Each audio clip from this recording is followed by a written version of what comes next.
입니다. 찬송가 440장, 통합찬송 497장입니다.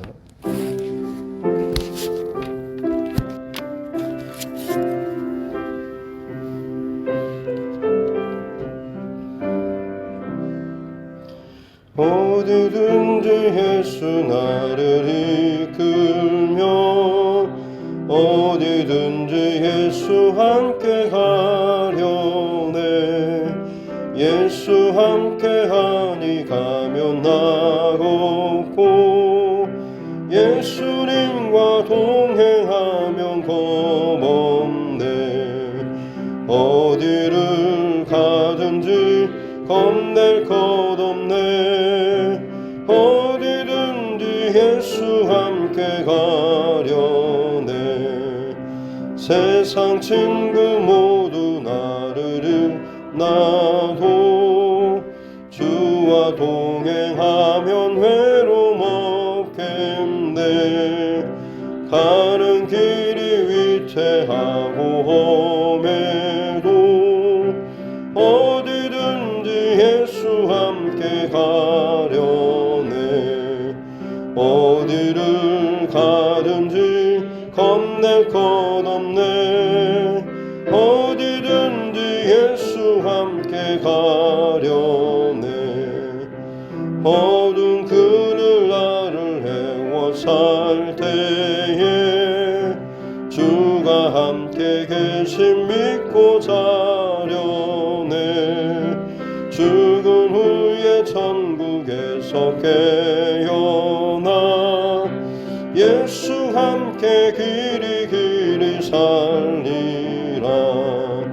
어디를 가든지 겁낼 것 없네.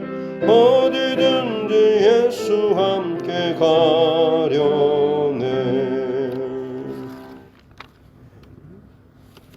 찬송가 423장입니다. 찬송가 423장, 통합찬송 213장입니다.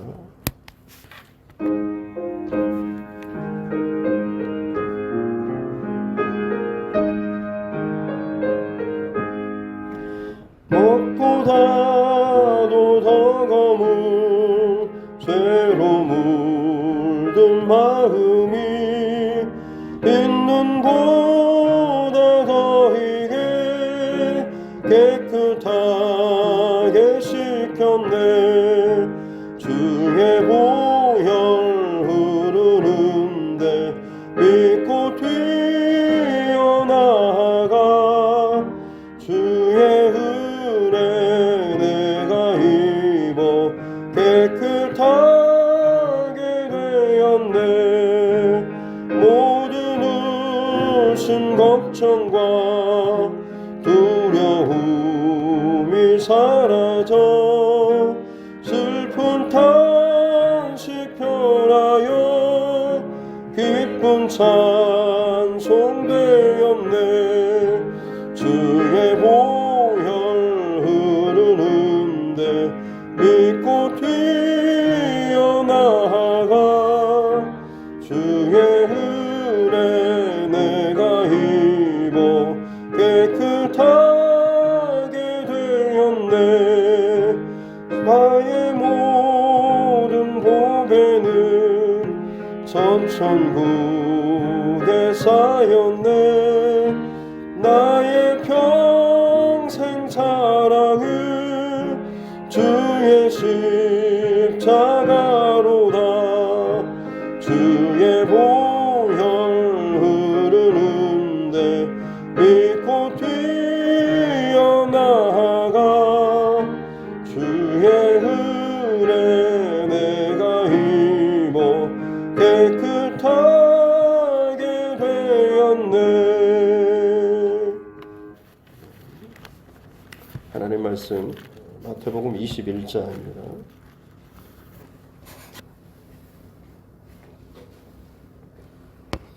마태복음 21장 23절부터 마지막 46절 말씀까지입니다. 마태복음 21장 23절부터 46절 말씀까지입니다. 같이 함께 합독하도록 하겠습니다. 예수께서 성전에 들어가 가르치실세 대제사장들과 백성의 장로들이 나와 이르되 네가 무슨 권위로 이런 일을 하느냐 또 누가 이 권위를 주었느냐. 예수께서 대답하시되 나도 한 말을 너희에게 물으리니 너희가 대답하면 나도 무슨 권위로 이런 일을 하는지 이르리라. 요한의 세례가 어디로부터 왔느냐 하늘로부터냐 사람으로부터냐. 그들이 서로 의논하여 이르되 만일 하늘로부터라 하면 어찌하여 그를 믿지 아니하였느냐 할 것이요 만일 사람으로부터라 하면 모든 사람이 요한을 선지자로 여기니 백성이 무섭다 하여 예수께 대답하여 이르되 우리가 알지 못하노라 하니 예수께서 이르시되 나도 무슨 권위로 이런 일을 하는지 너희에게 이르지 아니하리라. 그러나 너희 생각에는 어떠하냐. 어떤 사람에게 두 아들이 있는데 맏아들에게 가서 이르되 오늘 포도원에 가서 일하라 하니 대답하여 이르되 아버지 가겠나이다 하더니 가지 아니하고 둘째 아들에게 가서 또 그와 같이 말하니 대답하여 이르되 실소이다 하였다가 그 후에 뉘우치고 갔으니 그 둘 중에 누가 아버지의 뜻대로 하였느냐. 이르되 둘째 아들이니이다.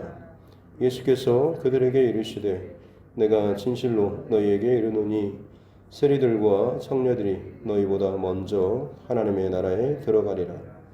요한이 의의 도로 너희에게 왔거늘 너희는 그를 믿지 아니하였으되 세리와 청년은 믿었으며 너희는 이것을 보고도 끝내 뉘우쳐 믿지 아니하였도다. 다른 한 비유를 들으라. 한 집주인이 포도원을 만들어 산 울타리를 두르고 거기에 즙 짜는 틀을 만들고 망대를 짓고 농부들에게 쇠로 주고 타국에 갔더니 열매 거둘 때가 가까움에 그 열매를 받으려고 자기 종들을 농부들에게 보내니 농부들이 종들을 잡아 하나는 심히 때리고 하나는 죽이고 하나는 돌로 쳤거늘 다시 다른 종들을 처음보다 많이 보내니 그들에게도 그렇게 하였는지라. 후에 자기 아들을 보내며 이르되 그들이 내 아들은 존대하리라 하였더니 농부들이 그 아들을 보고 서로 말하되 이는 상속자니 자 죽이고 그의 유산을 차지하자 하고 이에 잡아 포도원 밖에 내쫓아 죽였느니라. 그러면 포도원 주인이 올 때에 그 농부들을 어떻게 하겠느냐. 그들이 말하되 그 악한 자들을 진멸하고 포도원은 제때에 열매를 바칠 만한 다른 농부들에게 새로 줄지니이다. 예수께서 이르시되 너희가 성경에 건축자들이 버린 돌이 모퉁이의 머릿돌이 되었나니 이것은 주로 말미암아 된 것이요 우리 눈에 기이하도다 함을 읽어본 일이 없느냐.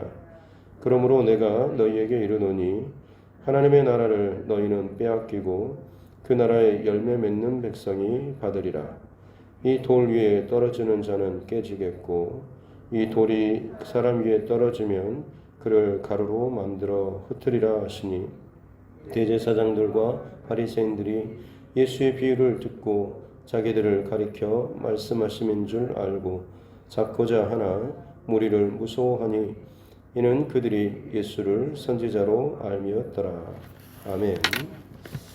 서로는 또 따라 선포하겠습니다. 하나님은 나를 사랑하십니다. 나는 그 사랑 안에 있습니다. 하나님께서 오늘 나에게 말씀하실 것입니다.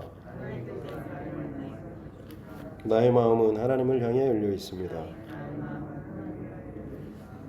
아멘. 주일 새벽에 전도사님 통해서 예루살렘 성전, 예루살렘에 입성하신 예수님, 그리고 성전에서 뒤집어 엎으시고 성전을 정결하게 하셨던, 그리고 또 하나의 무화과 나무가 마른 이 비유를 통해서 말씀을 나눴을 겁니다. 이 지금 전체적으로 흘러가는 흐름은 예수님의 지금 마지막 십자가 그리고 부활의 그 방향, 초점, 그리고 결국에는 그것이 많은 사람이 따르는 것 같았지만 또 제자들도 함께 하는 것 같았지만 점점 그 십자가로 가까울수록 그것이 공개적으로 드러날수록 사람들과 생각했던 예수님의 그 걸어가시는 길과 실제 예수님께서 지금 바라보며 가고 계시는 그 길과 어긋나고 있다라고 하는 것을 우리가 지금 살펴보고 있습니다. 그리고 무엇보다 중요한 것은 예수님의 그 십자가와 그 부활의 길이 결국에는 하나님께로부터 말미암은 하나님의 뜻이다라고 하는 것이죠. 그래서 이제 21장부터는 좀 더 이것이 부각되고 있습니다. 얼마나 사람들이 하나님의 뜻에서 하나님의 마음에서 또 예수님께서 가시려고 하는 그 길에서 얼마나 멀어져 있는가, 어긋나 있는가라고 하는 것을 보여주는 것이죠. 하나님의 뜻이 가장 분명하게 또 엄정하게 지켜지고 진행되어야 될 장소는 바로 성전입니다. 그런데 그곳에 사람들의 욕심과 계산이 가득 차 있었고 그것을 예수님께서는 뒤집어 엎으시고 쫓아내시고 정결케 하신 거죠. 마치 무화과 나무가 이파리는 무성하지만 뭔가가 있는 것처럼 대단하게 푸르창창하지만 실상 그 안에 열매가 맺어 있지 않다라고 한다면 그 나무는 아무런 쓸모없는 나무인 것처럼 아무리 성전의 제사가 화려하고 하루에 수천 수만 번의 제사가 또 드려진다고 할지라도 그 안에 정말 하나님께서 기뻐 받으실 만한 제사가 없다라고 한다면 삶의 제사 그리고 믿음의 제사 하나님의 뜻에 따르는 순종의 제사가 없다라고 한다면 그것은 그야말로 잎만 무성한 그런 나무와도 같은 것이죠. 예수님께서 지금 그 일을 행하시고 나서 성전에 들어가서 가르치실 때 대제사장과 백성의 장로들이 와서 묻습니다. 네가 무슨 권위로 이런 일을 하느냐? 또 누가 이 권위를 주었느냐? 예수님께서 성전에서 행하셨던 마치 그 뒤집어 엎으셨던 바로 그 사건 때문에 그렇습니다. 왜냐하면 그 장사하는 자들이 실상 제사장들과 이 백성의 장로들의 뒷배를 등에 업고 그들이 그런 일을 했기 때문에 그렇죠. 그들은 어떤 의미에서 보자면 좀 합법적인 당시에 허가를 받고 거기에 합당한 세를 뒤로 이제 챙겨주고 나서 거기에서 이제 나름대로 정당하게 장사를 하고 있었던 건데 예수님께서 지금 그것을 뒤집어 엎으시면서 너희가 이것을 장사치들의 강도의 구려를 만들었구나라고 하면서 진정 성전은 기도하는 집이다라고 하는 하나님과 하나님의 자녀와의 소통이 있는 것이고 만남이 있는 죄의 벽이 허물어지고 하나님과의 그 진정한 관계가 회복되는 것이다라고 하는 성전의 본질된 목적에 대해서도 선포하셨는데 이제 이것에 대해서 저들이 와서 네가 도대체 뭔데 이런 일을 행했냐라는 식으로 지금 권위의 문제를 가지고 따지고 있습니다. 예수님께서는 곧바로 대답하지 않으시고 오히려 질문을 하시죠. 그러면 나도 질문 하나 할 테니 대답을 하면 나도 대답을 하겠다라고 해서 세례 요한의 세례가 어디서부터냐? 하늘로부터냐? 사람으로부터냐라고 질문을 합니다. 하늘로부터라고 한다면 위로부터라고 한다면 당연히 그를 하나님께서 보내신 자로 인정하면 당연히 그 앞에 나와서 그가 전하는 말대로 순종하고 따라야 했는데 사실은 당시 이 종교 지도자들은 그렇지 않았거든요. 멀찌감치서 뭘 하고 있는지 도대체 세례 요한이 어느 정도의 어떤 영향력을 미치는지 뭐 이런 것을 봤던 겁니다. 많은 사람들, 특별히 죄인이라 여겨졌던 사람들이 그 앞에 가서 자기 죄를 자복하고 회개하며 세례를 받았음에도 불구하고 정작 이들은 저 멀리 구경꾼처럼 쳐다보고 있었던 것이죠. 그래서 만일 하늘로부터라고 한다면 반문을 하기를 왜 그를 믿지 아니하였느냐 할 것이고 사람으로부터라고 그냥 자기 힘으로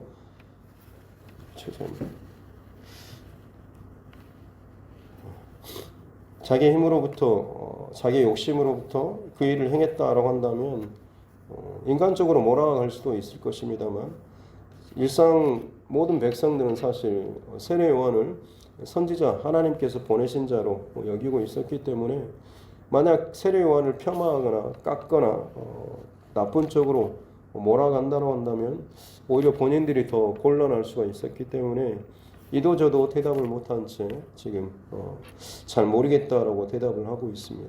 그래서 예수님께서도 그럼 나도 대답하지 않겠다라고 하셨죠. 대답을 하지 않겠다라고 하셨지만 이미 거기에는 세례 요한이 하늘로부터 위로부터 부어주는 보냄받은 자라고 하는 것을 오히려 분명하게 그들에게 선포하는 것이고, 예수님 또한 마찬가지로 지금 그 일을 성전에서 행했던 그 일, 너희들이 합법적으로 너희들 안에서 뭔가를 잘 짜고 한 것처럼 보였지만 그것을 다 뒤집어 엎는 것은 사실 실상은 본래 그 권위를 가진 그 주인이라고 할 수 있는 메시아만이 할 수 있는 그런 역할입니다. 그것을 예수님께서 행하신 것이다라고 하는 그런 의미를 나름대로 이 안에 지금 내포하고 있는 것이죠. 그리고 예수님께서 이것을 조금씩 은근하게 그 다음 이어서 비유, 두 가지 비유로 가르치십니다. 첫 번째로는 너희가 한번 좀 대답해봐라 라고 하면서 큰아들과 둘째 아들이 있는데 아버지가 포도원에 가서 좀 일 좀 해라 라고 했을 때 예 가겠습니다 라고 대답은 잘했는데 실상은 가지 않는 아들, 또 어떤 두 번째 아들은 싫습니다 라고 했지만 나중에 뉘우치고 갔던 그런 아들, 둘 중에 누가 정말 아버지의 뜻대로 행한 자냐라고 했을 때 둘째입니다 라고 대답을 합니다. 그랬을 때 예수님께서 하시는 말씀이 세리와 창녀들이 너희보다 먼저 하나님 나라에 들어갈 것이다. 하나님 나라에 들어간다라고 하는 것은 하나님의 뜻에 합당한 자로 인정받게 되고 하나님 나라의 그런 통치 안에 들어가게 될 것이다 라고 하는 거죠. 그 말은 뭐냐면 하나님의 뜻대로 그들이 살아가게 된다라고 하는 것인데, 아무리 말로 잘 따라가는 것처럼 이야기하고 순종하는 것처럼 보인다고 할지라도 실제로 그곳에 순종하면서 삶이 따라가지 않으면 그것은 진정한 순종의 삶이 아니다라고 하는 거죠. 잎만 무성한 그런 나무처럼 뭔가 좀 화려하고 대단하고 경건해 보이고 열심히 있는 것처럼 보이지만 실상 삶의 중심에서 하나님의 마음에 대해서 집중하지 않고 주의하지 않고 따르지 않는다고 한다면 그것은 결국에는 자기 중심대로, 자기 판단대로, 자기 경험대로 가는 거죠. 싫습니다, 안 갈래요 라고 했던 사람, 대놓고 거절했던 사람은 처음에는 자기 욕심대로, 자기 뜻대로, 자기 원대로 하려고 그 거절의 의사를 내비쳤지만 시간이 지나면서 자기를 돌이키고 뉘우치고 그리고 나서 그 말씀에 순종해서 갔다라고 하는 것 아니겠습니까? 회개라고 하는 것은 방향이 전환되는 것입니다.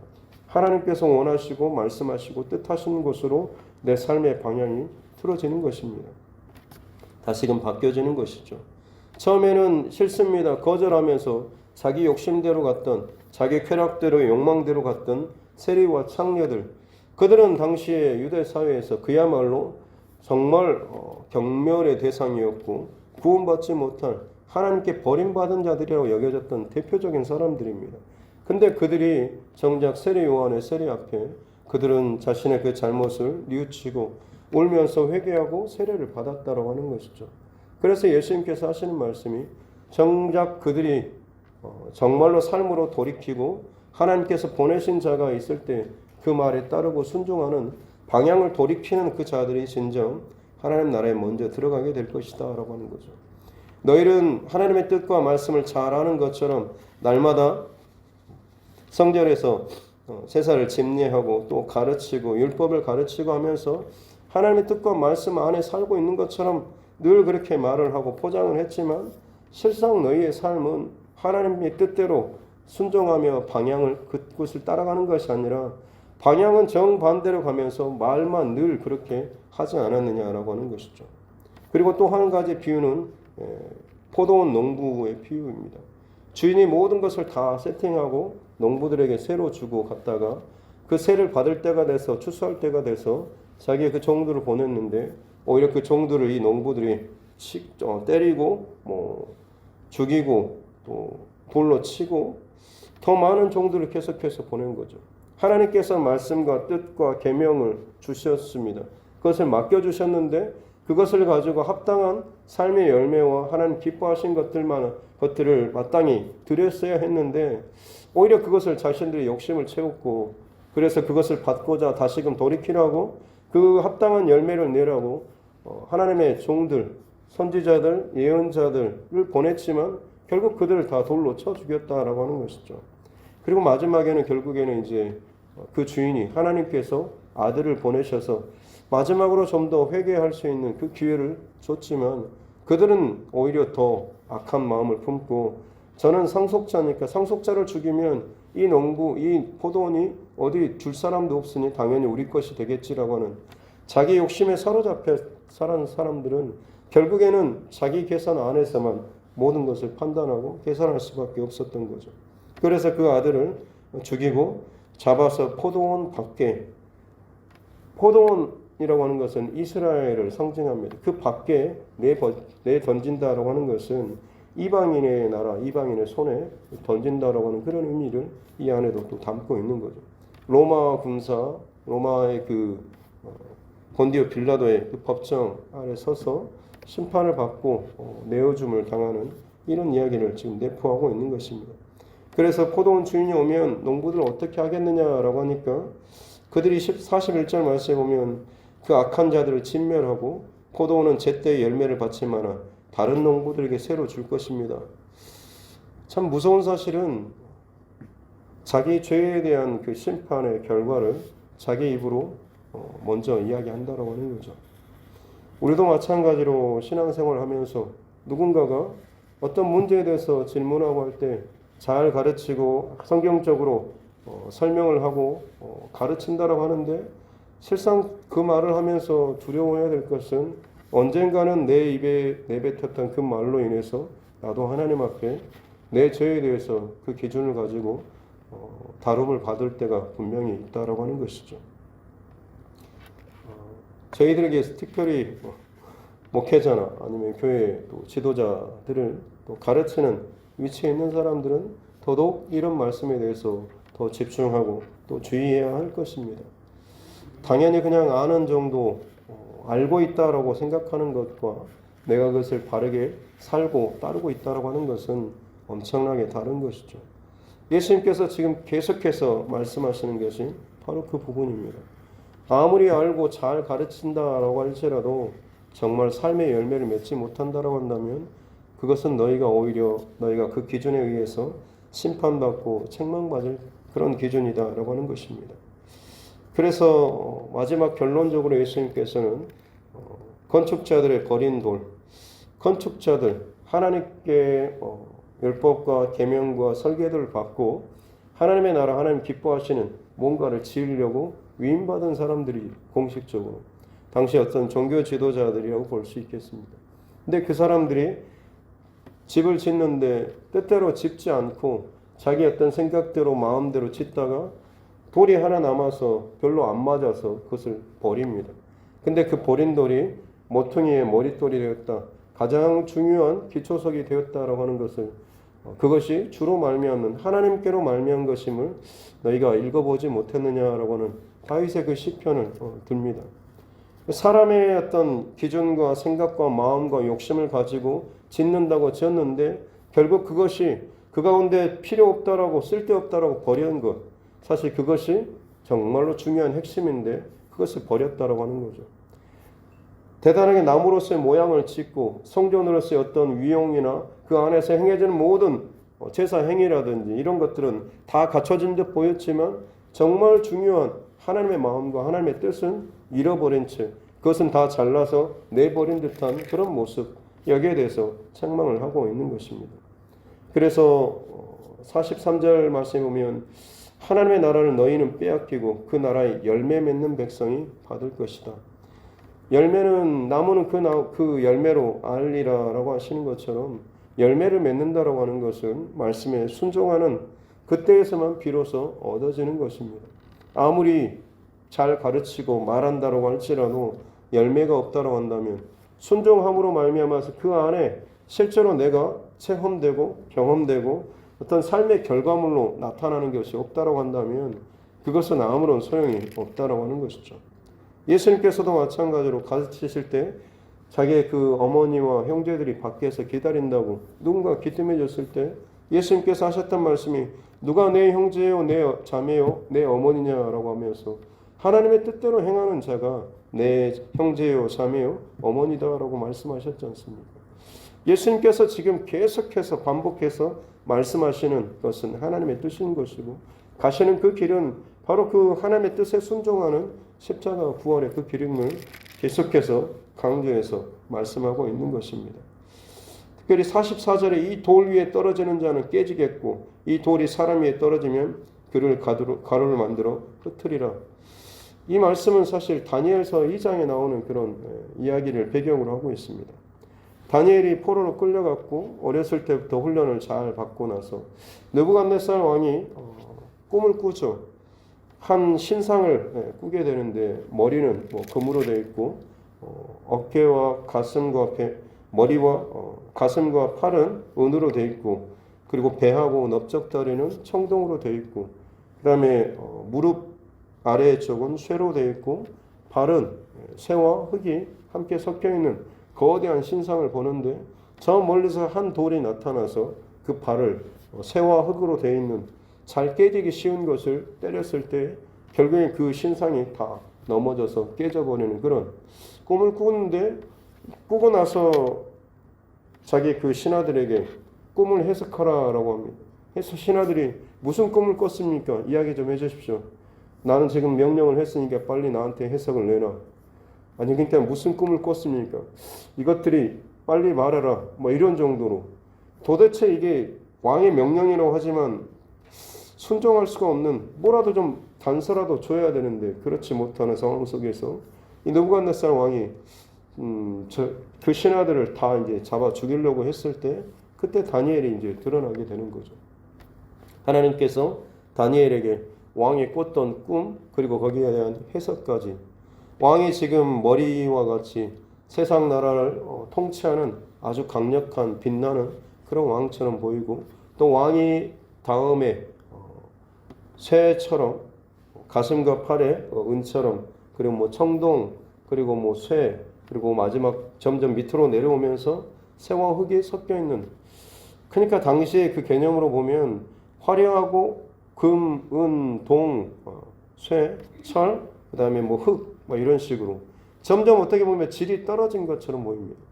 우리는 생각할 때 세상은 더 좋아지고 밝아지고 기술이 발달하고 뭔가 첨단의 사회로 가는 것처럼 여겨지지만 그 꿈을 통하여서 하나님께서 보여주시는 것은 세상 나라의 그 영적인 모든 그런 단계는 더 낮아지고 더 흐려지고 더 약해진다라고 하는 것을 보여주는 거죠.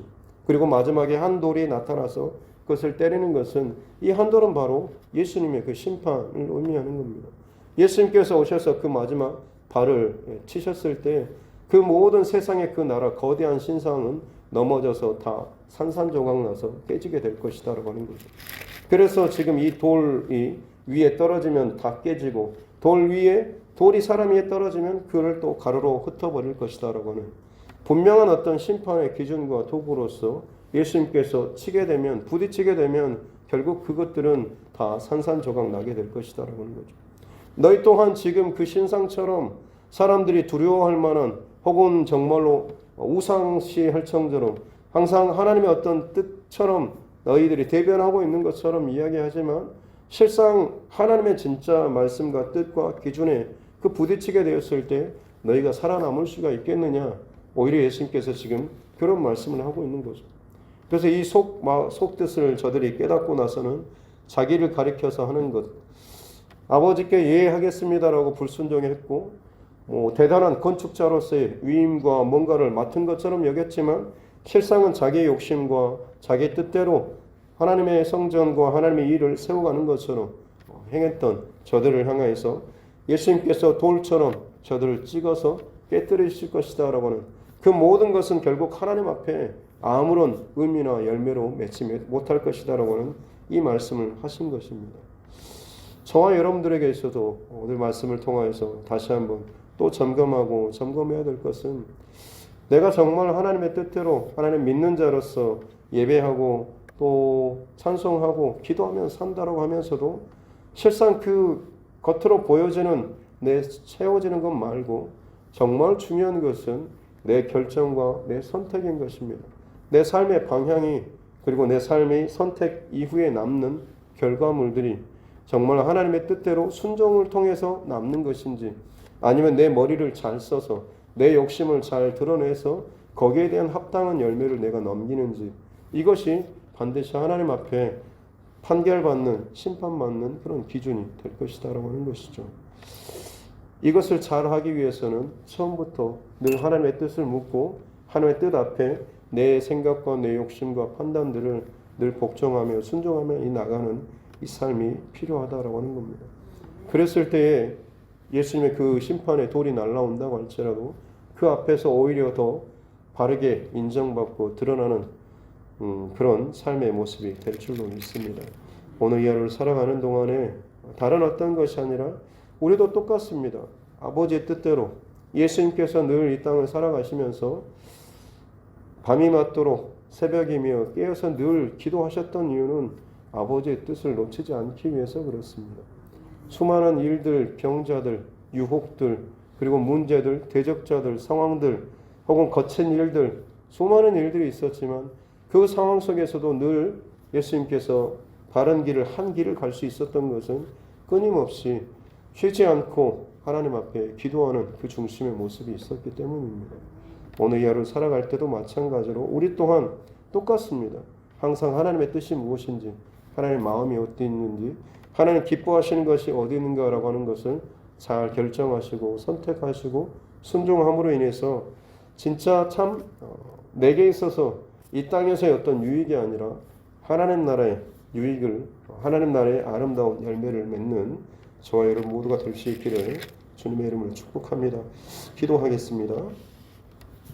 살아계신 아버지 하나님 감사합니다.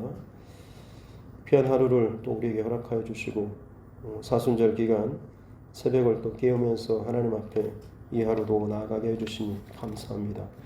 은혜로 열어주시고 또 지켜주시는 이 하루하루의 삶들 가운데 우리가 진정 무엇을, 어떤 흔적을 남기며 살고 있는지를 스스로 잘 점검하며 돌아보게 도와주시옵소서. 익숙한 삶이지만, 그리고 늘 예배하고 기도하는 삶이라고 생각하지만 정작 열매를 맺지 못한다고 한다면, 하나님께서 기뻐하실 만한 진정한 삶의 선택과 결정과 열매들이 나타나지 않는다고 한다면 분명히 어딘가 스스로 잘못되었음을 알게 하여 주시옵소서. 내 입술로 말하는 그 모든 하나님의 말과 그 뜻대로 오히려 내 삶이 하나님 앞에서 심판받게 될 것임을 두려운 마음으로 늘 스스로를 돌아보게 도와주시옵기를 원합니다. 내가 지금 하나님 앞에 세우고 있는 나의 신앙의 집, 나의 신앙의 그 탑, 혹은 신앙의 그 제단들, 예배 드리고 있기 때문에 괜찮다가 아니라 그것을 통하여서 정말 하나님께서 기뻐하시는 것인가, 이것이 하나님께서 돌을 던지셨을 때에 오히려 이것이 무너지지 않을 것인지 스스로 늘 점검할 수 있는 두렵고 떨리는 마음으로 아버지의 뜻이 늘 내 안에서 나를 끌어가고 있는지를 늘 점검할 수 있는 우리 모두 되게 하여 주시옵소서. 심판은 두려운 것이지만 바른 길 가운데 살고 있을 때 심판은 오히려 우리의 의와 우리가 바른 길을 가고 있음이 드러나는, 칭찬받는 가장 놀라운 기쁨의 순간이 될 줄로 믿습니다. 우리가 하나님 앞에 섰을 때에 두렵고 떨리고 어떻게 무슨 심판을 받을까라고 하는 두려운 마음이 아니라 내가 하나님의 뜻대로 순종하며 지켜왔던 그 붙들었던 그 열심으로, 그 죽기까지 순종함으로 붙들었던, 눈물로 붙들고 순종했던 것이 하나님 앞에 인정받는, 참 위로받는 참 기쁨과 위로와 감사의 순간들 될 수 있도록 오늘 이 하루도 그렇게 아버지의 뜻대로 순종하는 기뻐하시는 삶의 흔적을 남기게 도와주시옵소서. 이정원 집사님 또 30일째 또 하나님 앞에 사순절 예물을 올려드리며 나아갑니다. 주께서 또 여기까지 인도해 주시니 감사합니다. 끝까지 하루하루의 모든 기도의 여정을 주께서 붙잡아 주시고 예수님께서 마지막까지 하나님의 뜻대로 순종하면서 가셨던 것처럼 그의 평생토록, 우리 집사님의 평생토록 하나님의 말씀과 뜻 가운데서 좌로나 우로나 치우치지 않도록 도와주시고 더 깊이 더욱더 잠잠히 주님의 뜻을 묻고 순종하며 삶의 아름다운 믿음의 열매를, 흔적을 남길 수 있도록 은혜를 더하여 주시옵소서. 사랑하는 주의 권속들, 오늘 이 하루도 하나님의 말씀 앞에서 하루를 시작합니다. 끝 마치는 순간까지 성령 하나님께서 우리의 생각과 마음을 붙잡아 주셔서 하나님이 기뻐하실 만한 아름다운 믿음의 열매와 흔적을 남길 수 있도록 주께서 모든 상황과 일들을 붙잡으시고 함께하여 주시옵소서. 지혜를 더하여 주시고 믿음의 담력을 더하여 주시옵소서. 감사드리며 거룩하신 우리 구주 예수님의 이름으로 기도드립니다. 아멘. 하늘에 계신 우리 아버지, 아버지의 이름을 거룩하게 하시며 아버지의 나라가 오게 하시며 아버지의 뜻이 하늘에서와 같이 땅에서도 이루어지게 하소서. 오늘 우리에게 일용할 양식을 주시고 우리가 우리에게 잘못한 사람을 용서하여 준 것 같이 우리 죄를 용서하여 주시고 우리를 시험에 빠지지 않게 하시고 악에서 구하소서. 나라와 권능과 영광이 영원히 아버지의 것입니다. 아멘.